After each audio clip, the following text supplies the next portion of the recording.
2017 में जब PIL file किया था, 2017 में मैंने पीआईएल फाइल किया था घुसपैठ के खिलाफ सुप्रीम कोर्ट में।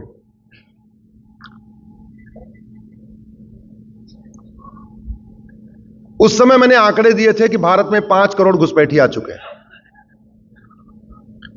उसमें गुजरात का भी आंकड़ा था। भारत के 9 राज्यों में सनातन संस्कृति खत्म हो चुकी है।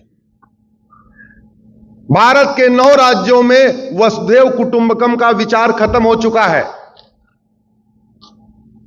डिस्ट्रिक्ट वाइज देखिए तो 200 जिलों में खत्म हो चुका है, और तहसील वाइज देखिए तो 300 तहसीलों में खत्म हो चुका है। हमारे भारत की जितनी बॉर्डरिंग डिस्ट्रिक्ट्स हैं और बॉर्डर के तहसीलें हैं, सबकी डेमोग्राफी बदल चुकी है। चाहे आपके पालनपुर का राजनगढ़ क्या कहते हैं उसको, राधनपुर, चाहे वो राधनपुर है, चाहे आपका भुज है, चाहे आपका कच्छ है, चाहे बॉर्डर जितने भी भारत में जितने भी बॉर्डर के तहसीलें हैं, 300 तहसीलें हैं जो या तो समुद्र के किनारे हैं, या पाकिस्तान से सटी हुई है, या बांग्लादेश से सटी हुई है, या म्यांमार से सटी हुई। उन सारी 300 तहसीलों की डेमोग्राफी बदल चुकी है। और डेमोग्राफी बदलने का मतलब उन 300 तहसीलों में वसुधैव कुटुंबकम नहीं चलता। उन सब 300 तहसीलों में नारी तू नारायणी नहीं चलती। उन 300 तहसीलों में यत्र नारंती पूज्यते रमन्ते तत्र देवता नहीं माना जाता। उन 300 तहसीलों में वंदे मातरम बंद हो चुका है। उन 300 तहसीलों में भारत माता की जय बोलने वाले बहुत कम हो चुके। सब कुछ तो है हमारे पास। हमारे पास जो है वो चीन के पास नहीं है, लेकिन फिर भी चीन की डेमोग्राफी नहीं बदल रही है, सिंगापुर की डेमोग्राफी नहीं बदल रही है, अमेरिका की डेमोग्राफी नहीं बदल रही है। भारत की डेमोग्राफी बदल रही है, जबकि यहां महामंडलेश्वर भी हैं, धर्मगुरु भी हैं, कथावाचक भी हैं, और हजारों की संख्या में धार्मिक संगठन भी हैं, और लाखों की संख्या में एनजीओ भी हैं। एक कानून बनाइए, जो आदमी भारत में अवैध रूप से घुसपैठ करेगा उसके ऊपर एनएसए लगेगा। जो भारत में अवैध घुसपैठ करेगा उसको वेज वॉर माना जाएगा। जो भारत में घुसपैठ करेगा उसके ऊपर गैंगस्टर एक्ट लगेगा। जो भारत में अवैध रूप से पाया जाएगा 100% प्रॉपर्टी जब्त करके 20 से 50 साल के लिए जेल में डाल दिया जाएगा। आप बताइए, कोई अमेरिका में अवैध रूप से घुसता है? चीन में घुसता है? सिंगापुर में घुसता है क्या? और अमेरिका में किसी का राज हो, चाहे जॉर्ज बुश का राज हो या क्लिंटन का राज हो, ट्रंप का राज हो या बिडेन का राज हो, कोई अवैध रूप से घुसता है क्या? इसका मतलब व्यक्ति पावरफुल नहीं होता। पावरफुल क्या होता है? यह एग्जांपल आपके सामने है। व्यक्ति पावरफुल नहीं होता। पावरफुल क्या होता है? चीन में कोई राष्ट्रपति बने, धर्मांतरण नहीं होगा, घुसपैठ नहीं होगी, जनसंख्या विस्फोट नहीं होगा। अमेरिका में कोई राष्ट्रपति हो, मैं बार बार कह रहा हूं, कानून दवा की तरीके काम करता है। दवा अच्छी होती है, बीमारी घटती है, दवा घटिया होती है, बीमारी बढ़ती है। कानून अच्छा होता है, अराजकता खत्म होती है, भ्रष्टाचार खत्म होता है, अलगाववाद खत्म होता है, धर्मांतरण खत्म होता है। कानून खराब होता है, सब कुछ बढ़ता है। और डॉक्टर अच्छा नहीं होता। कोई डॉक्टर बैठे हैं क्या इधर? डॉक्टर सोच रहे होंगे आज हमारे ऊपर जो है, डॉक्टर अच्छा नहीं होता, दवा अच्छी होती है। अगर हमारे शरीर में कोई बीमारी है तो डॉक्टर हमारे अंदर जाता है क्या? हमारे अंदर क्या जाता है? दवा।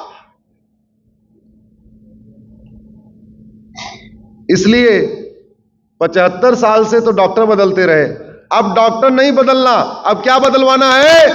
दवा। अब वर्तमान डॉक्टर ठीक है, वो दवा बदलना भी चाहता है।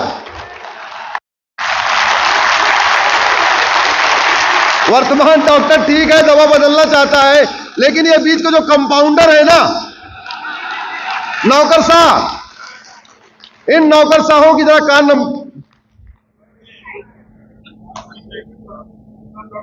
इसलिए प्रधानमंत्री जी से कह रहा हूं, जरा जिन्होंने 3 कानून बनाए हैं, इन कमेटी वालों को बुला के पूछो कि तुमने सिंगापुर का कानून पढ़ा या ऐसे ही बैठे बैठे एसी के कमरे में कानून बना दिया? तुमने जापान को पढ़ा, फ्रांस को पढ़ा? अरे और कुछ मत पढ़ते, जिनको हम विकसित देश कहते हैं उनका कानून पढ़ लेते। सबका नहीं पढ़ते तो यूएन के परमानेंट मेंबर है उनका कानून पढ़ लेते। कुछ तो पढ़ते। 1-1.5 साल लगाया, मुझे लगता बस मीटिंग में मिलते थे, केवल केक खाते रहे, चाय पीते रहे, कॉफी पीते रहे, काम इन्होंने ठीक से किया नहीं है। इसलिए ऐसी कोई बीमारी नहीं जिसकी कोई और ऐसी कोई समस्या नहीं। आज कर्णावती के पवित्र भूमि से मैं एक 20 सूत्री कार्यक्रम आपके सामने पेश करता हूं।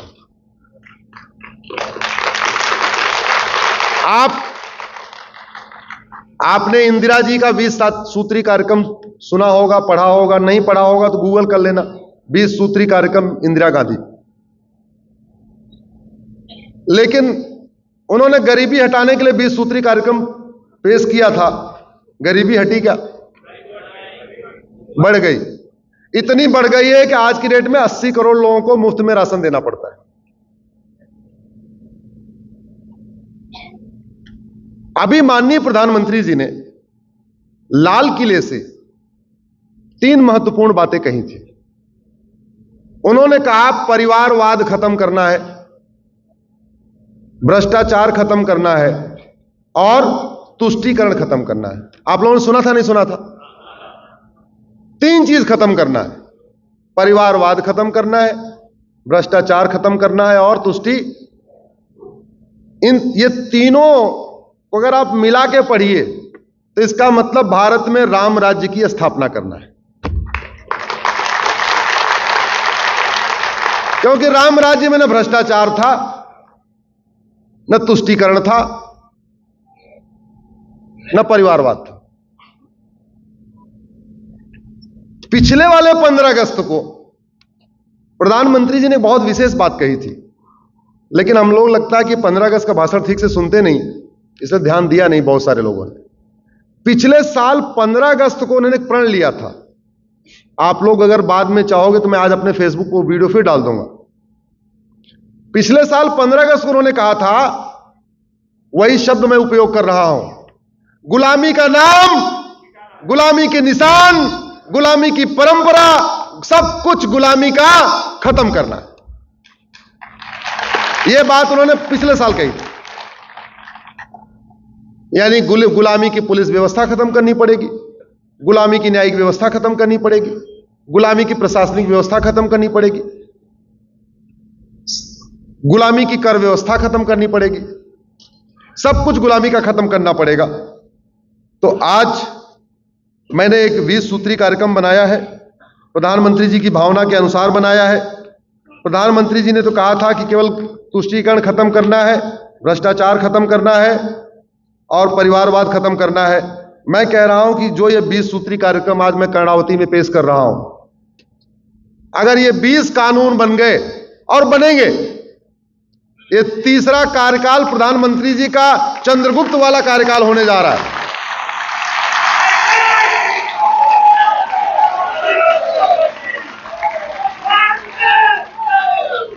पहले कार्यकाल में खंडहर गिराया गया, दूसरे कार्यकाल में नींव तैयार हुई है, अब तीसरे कार्यकाल में चंद्रगुप्त की तरीके से एक भव्य भारत बनेगा। इसलिए आप लोग मेरे साथ अपनी सहमति देते जाइए। मैं अपने सभी रिकॉर्डिंग करने वालों से रिक्वेस्ट करूंगा कि थोड़ा कैमरा आपकी तरफ बढ़ा दें। आप लोग दोनों हाथों से जोरदार अपनी सहमति दीजिए। सारे गुलामी के कानून खत्म होने चाहिए कि नहीं? गुलामी के नाम खत्म होने चाहिए। जिन गुलामों ने हमारे मठ मंदिरों को तोड़ा था, उनका पुनः निर्माण होना चाहिए। गुलामी की भाषा खत्म हो, एक राष्ट्रीय भाषा संहिता बनाई जाए। गुलामी की शिक्षा, गुलामी का इतिहास खत्म किया जाए और हमें एक नई भारतीय शिक्षा संहिता लागू किया जाए। अंग्रेजों की दंड संहिता को खत्म करके एक नई भारतीय संहिता बनाया जाए, अंग्रेजी पुलिस व्यवस्था खत्म करके एक नई पुलिस व्यवस्था लागू किया जाए, गुलामी का जो एविडेंस एक्ट है, साक्ष्य अधिनियम, उसके खत्म करके नार्को पॉलीग्राफ ब्रेन मैपिंग कानून बनाया जाए और झूठ को गंभीर अपराध घोषित किया जाए। भारतीय न्यायिक व्यवस्था लागू हो जिससे 1 साल के अंदर सबको न्याय मिलना चाहिए। 1894 में अंग्रेजों ने कानून बना के क्रिश्चियन मिशनरीज को, चर्च को जो जमीन दिया था उसको वापस लिया जाए, मुगलों द्वारा बांटी गई जमीन को वापस लिया जाए, वक्फ कानून खत्म हो और वक्फ बोर्ड की सारी जमीन को वापस लिया जाए,